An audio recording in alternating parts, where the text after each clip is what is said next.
By her side was a woman whose very presence raises huge questions about who Epstein really is. Ghislaine Maxwell was the daughter of Robert Maxwell, a media mogul whose mysterious death in 1991 had left behind more questions than answers. Robert Maxwell's background is incredibly unusual. Having escaped Jewish persecution in the Second World War, he became a British politician and later brought up several major publishing companies. But there was a darker side to his operations. According to Mossad officer Ari Ben, Maxwell had spent decades operating as what intelligence professionals call a triple agent. And this is exactly what his Wikipedia wasn't showing, because I found it very interesting when I was reading his Wikipedia.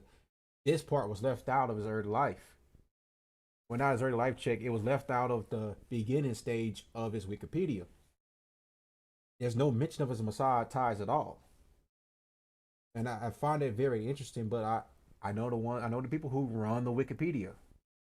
Working simultaneously for MI6, the KGB, and Mossad, running operations that generated hundreds of millions of dollars while providing unprecedented intelligence access to governments worldwide. This was even later discussed by the UK's Foreign Office and made major British newspaper headlines. Maxwell's greatest coup was an operation involving software called Promise. Using his immense power and network, Maxwell distributed legitimate software with Israeli intelligence embedded backdoors into it. Then he sells this compromised software to governments in some 40 countries in total, and every time they use it, Israeli intelligence can see everything they do. Now, Maxwell had been traveling on the yacht Lady Ghislaine, named after his daughter, when he was suddenly found dead floating in the Atlantic Ocean. 3 different pathologists couldn't agree on the cause of death, which was suggested to be a heart attack. His Mossad connections were all but confirmed when he received an Israeli state funeral, with the Israeli Prime Minister Yitzhak Shamir declaring that Maxwell had done more for the state of Israel than can now be said. Within months of her father's death, Ghislaine Maxwell had moved to New York and became Jeffrey Epstein's closest associate. Stephen Hoffenberg, who worked with Epstein in the 80s, claimed Robert Maxwell introduced Epstein to Ghislaine before his death. This all happened in the same year that Epstein took over Leslie Waxman's finances, and you can really see how these two events collided, and the timing is very suspicious. So now, a woman who had grown up in the world of international intelligence operations was now managing the social calendar of America's most mysterious billionaire. The stage was set, and as Jeffrey Epstein's power grew, so too did the scope of what he was being used for.